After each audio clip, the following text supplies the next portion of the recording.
In just batsmen and just bowlers, but you do need a good mixture of all-rounders in there. I agree with that, Richie. I've been saying, like Ian Chappell this morning, the other thing I'd like to see is some of our bowlers and our batsmen become better fieldsmen and better catchers to go along with that. I think Peter Siddle at times has done well in this series with the bat. He has hung in there well in Melbourne and again yesterday and today.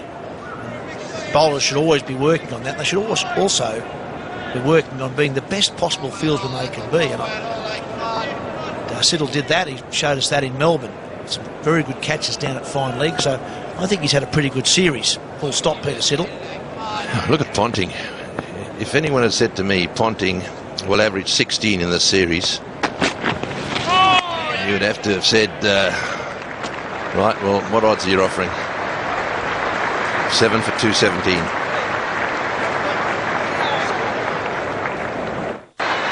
Names of people who have retained the Ashes and won the series go back to 1884.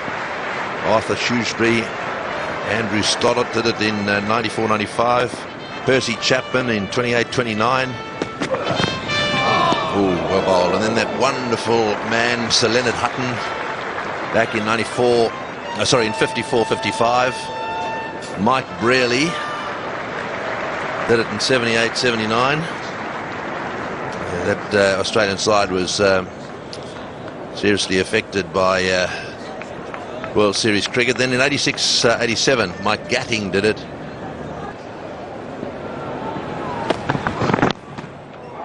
Well, that's through the slip cordon, and it won't quite reach the boundary. Yes, Richie, I was looking at that attack that you're talking about. No ball called, actually, so another one to the total there, an extra one to the total. Yes, Tyson Statham and the guy we were talking about, Peter Loader, who didn't play a test match, was also on that trip. Bailey and Appleyard were there, as well as bowlers, and Betzer played in one test match.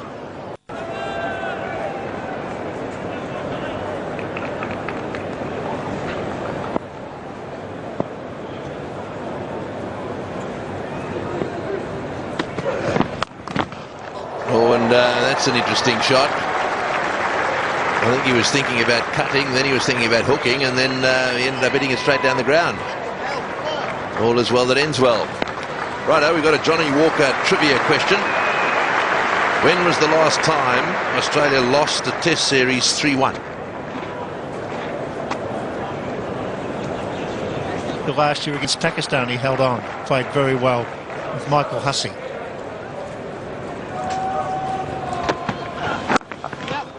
It's worked through the gap. Got some timing on that. They'll probably pick up 3 if Collingwood can track it down. He does. And they run through for 3.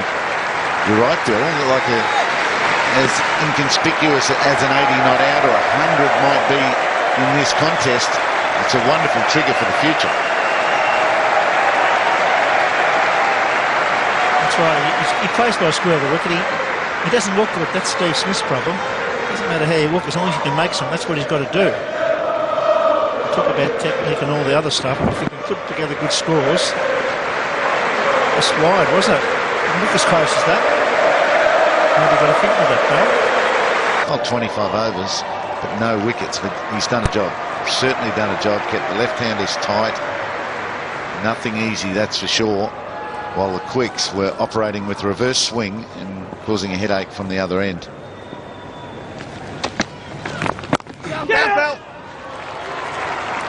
Well, it's spinner's job to clean up the tail end, really. It's a good opportunity to throw the odd one up to settle and try and get him to hit down the ground. There's a long on, a mid-wicket and a backward square leg. Not sure why the backward square leg's so deep, but it's been the case 1 or 2 times for Swan. He's done that to nearly every right-hander, Bill, for nearly the most, just about the whole series. He's put 3 back out the fence like a one-day field straight away. With such a big lead still. Kind of weird. I understand the tactics of blocking runs off, but as a bowler, I'd be saying to my captain, mate, I want to bowl 6 balls this guy. I don't want to get him a single. All day, boys. All day. Seems to be working. It's pretty hard to complain about any of their tactics when they're about to go 3-1 up. Don't listen to those comments, Steve Smith. Out he comes. There's no one in cover, so that's a safe shot, whether you miss-hit it or time it perfectly. The Englishman saying, come on, fellas, all day yet. Not all day, which Smith's natural response might be to really dig in and worry about that, or he could relax. I just think he should bat like a batsman on the side for his batting. Once that was a slog, but it wasn't a great shot. Got away with it. He's 34 off 54. Steve Smith's 33 off 62. England can say whatever they like. I'm batting. Beautifully played. That's punch for 4. He watched it out of the hand, backed deep into his crease, and punishes. 7 for 244. Enjoy this sort of stuff, rather than have to do hard work and get 3 wickets. Those 3 wickets were supposed to be easy. The partnership is 73 at the moment. And another flashing cut shot hits the ropes. That is a very good shot. Short and wide, Bresnan and Smith put that away beautifully. Yeah, a good shot. He's still really fighting hard. Smith and Siddle, partnership now worth 77. I mean, Peter Siddle, you think with the ball, he's got a couple of sixers, he's got a hat-trick up there in Brisbane in that first test. He's done pretty well, and everything he's done has been, even his lower order batting. It's never easy to bowl out the tail when you're on a high. I thought the game was going to be over last night. They took the extra half an hour. Didn't work. Beautifully played. Late cut by Peter Siddle. Should get 3. Just 2, kept to 2. They were pushing hard for 3. That is a fantastic shot.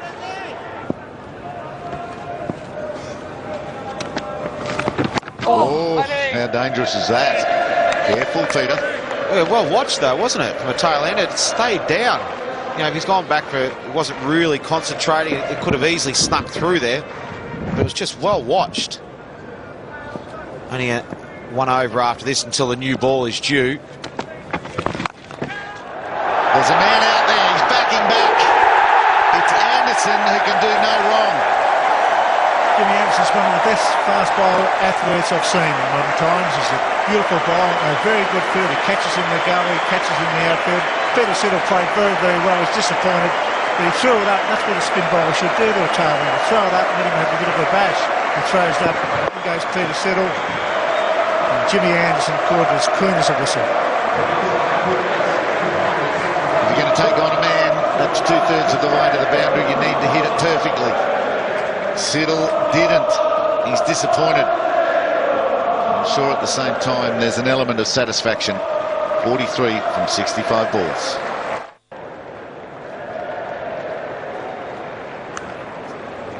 Well, try stopping the juggernaut now. The dismissal of Siddle may be brought about by the new ball being due in 9 balls' time. Brings Ben Hilfenhaus to the crease, and I'm sure a rejuvenated England, they can sniff it now. Andrew Strauss is there, sucking in the big ones, knowing the Ashes are palpable. Shane Warne was talking about their fielding. This is a regulation catch, but it's the way they take them. They want to catch it. He caught it so easily. Jimmy gets back into position. Look at that. Never looked like missing it. And they love the Barney Army. It was a great tour, James Anderson.